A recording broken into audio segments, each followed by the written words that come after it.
Salam sehat dan sumringah. Pemirsaku, kita akan belajar tentang lokasi usaha.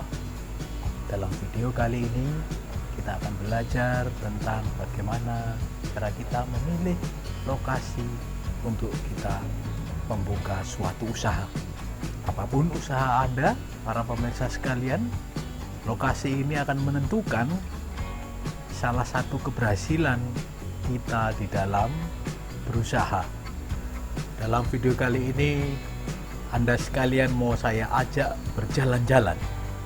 Bagaimana kita berkeliling ke satu tempat ke tempat yang lain untuk menentukan lokasi di mana kita akan berusaha. Memang tidak ada rumus yang pasti di dalam kita menentukan lokasi usaha kita. Hanya pengalamanlah yang akan membantu kita, yang akan membuat kita memilih lokasi usaha lebih tepat lagi sesuai dengan target market kita. Dibandingkan dengan faktor yang lain, faktor pemilihan lokasi ini, apabila kita salah memilih lokasi, maka akan sulit diperbaiki atau menelan biaya yang lebih tinggi. Kalau masalah harga, kita bisa mengoreksi. Kalau masalah promosi, kita bisa mengoreksi. Kalau masalah pemilihan produk, kita juga bisa mengoreksi. Tapi kesalahan lokasi, kita akan mengoreksi dengan bersusah payah dan biaya yang tinggi. Tipe-tipe lokasi yang akan kita pilih antara lain adalah, yang pertama adalah area perumahan padat penduduk. Jalan ini menggambarkan bagaimana di balik kios-kios yang ada di kiri kanan jalan ini merupakan area yang padat penduduknya. Banyak kos-kosan, banyak mahasiswa, banyak keluarga-keluarga muda, bahkan keluarga-keluarga yang sudah lama tinggal di situ. Sehingga area ini sangat cocok sekali misalnya kita mau buka usaha di area ini. Apalagi disesuaikan dengan warung-warung yang sudah ada di situ. Otomatis usaha retail kelas menengah ke bawah boleh dan bisa mengambil lokasi di tempat seperti ini. Lalu yang kedua adalah di pusat bisnis. Kalau kita bicara di pusat bisnis, lokasi usaha itu tentunya tidak mudah, bahkan tidak murah. Di dalam lokasi bisnis, di sana ada perkantoran, di sana ada restoran, di sana ada hotel, dan macam-macam usaha retail yang lain.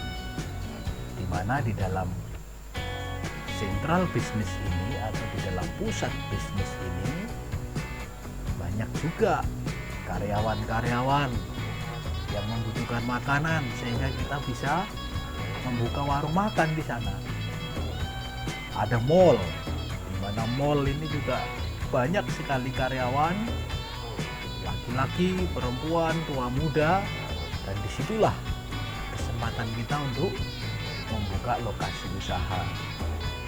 Memang pusat bisnis seperti ini sangat menggiurkan atau lokasinya sangat menarik untuk membuka suatu usaha. Usaha apapun bisa kita buka di sini. Untuk memperolehnya juga perlu kos yang tidak murah. Oleh karena itu perhatikanlah jalan-jalan atau di balik gedung-gedung ini, kira-kira bisa nggak kita buka lokasi untuk usaha kita, entah itu usaha makanan, kuliner, usaha travel, usaha kos-kosan, atau bahkan kita bisa memperoleh tempat yang khusus seperti di stasiun kereta api misalnya. Adalah satu tempat yang menarik yang bisa kita buat, atau tempat khusus seperti pom bensin. Nah, itu kan tempat yang sangat private, yang sangat khusus kita bisa berjualan. Nah, proses pemilihan lokasi itu sendiri bisa kita mulai dengan target market.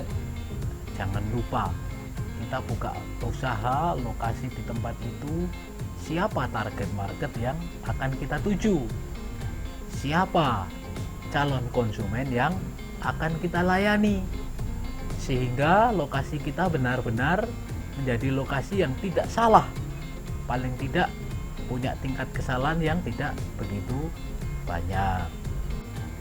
Berikutnya adalah akses yang mudah. Kalau lokasi usaha kita ini memiliki akses yang mudah dijangkau, maka usaha kita akan gampang dikunjungi oleh calon customer kita. Customer kita tidak kesulitan di dalam menjangkau usaha kita. Mereka mudah parkir, mudah menaiki angkutan umum, mudah menaiki kendaraan yang dia pakai untuk menuju tempat usaha kita. Akses yang sangat mudah ini akan menolong dan membantu calon customer untuk datang kepada kita. Selain customer, akses yang mudah ini juga membantu para supplier-supplier kita untuk datang ke tempat usaha kita juga. Berikutnya adalah kepadatan penduduk. Kepadatan penduduk inilah yang kita cari. Lokasi yang bagus adalah lokasi yang padat penduduknya. Kalau kita buka usaha di tepi hutan yang tidak ada penduduknya, maka kita tidak ada yang beli. Oleh karena itu, carilah lokasi yang padat penduduknya. Proses berikutnya adalah masalah keamanan dan lingkungan. Kalau kita punya lokasi, tingkat keamanannya baik, kondusif, masyarakat merasa nyaman, aman, keluar dari rumahnya untuk datang ke tempat usaha kita, maka hal ini akan menolong dan akan membantu di dalam kita melakukan usaha. Apalagi lingkungan yang bersih. Lingkungan yang bersih dicintai oleh semua masyarakat, sehingga kebersihan ini menjadi faktor penentu di dalam keberhasilan kita berusaha juga. Kompetitor juga perlu mendapatkan perhatian di dalam kita menentukan tempat usaha. Apakah tempat usaha yang akan kita buka sudah ada kompetitor atau usaha sejenis dengan kita? Kalau sudah, maka hati-hati akan terjadi persaingan negatif di lokasi itu. Apabila belum ada kompetitor atau usaha sejenis dengan kita, hati-hati juga. Apakah ada kesempatan kompetitor untuk masuk ke lokasi kita? Itu yang harus kita perlu perhatikan. Apabila kita di mall, kita bisa agreement dengan pemilik mall bahwa usaha sejenis atau kompetitor tidak boleh masuk. Tapi kalau usahanya di pusat bisnis, kita nggak bisa begitu. Oleh karena itu, perhatikanlah ancaman dan peluang kompetitor. Berikutnya adalah faktor penunjang lainnya. Kira-kira ada nggak faktor-faktor penunjang lainnya? Misalnya ATM, sekolahan, atau tempat-tempat lain yang mengundang banyak orang datang. Faktor penunjang lainnya adalah kemudahan di dalam memperoleh perizinan, sehingga usaha kita menjadi resmi dan gampang di dalam mengurus perizinan yang harus kita lakukan.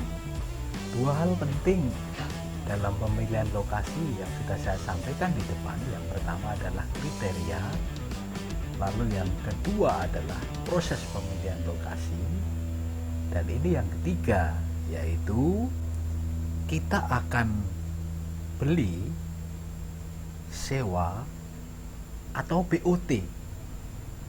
Beli sudah jelas, tentunya butuh duit untuk beli. Sewa perlu pertimbangan, harga sewanya kita teliti seperti apa. Nah, mungkin yang perlu kita pikirkan BOT. BOT ini adalah sistem sewa lahan, di mana kita sebagai penyewa yang membangun, kita yang merenovasi, sehingga biasanya BOT ini jangka waktu sewanya agak panjang. Setelah masa sewa habis, maka semua bangunan dan gedung yang sudah kita renovasi menjadi milik pemilik lahan. Itulah para pemirsa sekalian, cara memilih lokasi, pilihlah dengan tepat sehingga akan menunjang kesuksesan usaha kita. Sampai ketemu di lain waktu dan di video saya berikutnya. Sampai jumpa. Salam sehat sumringah.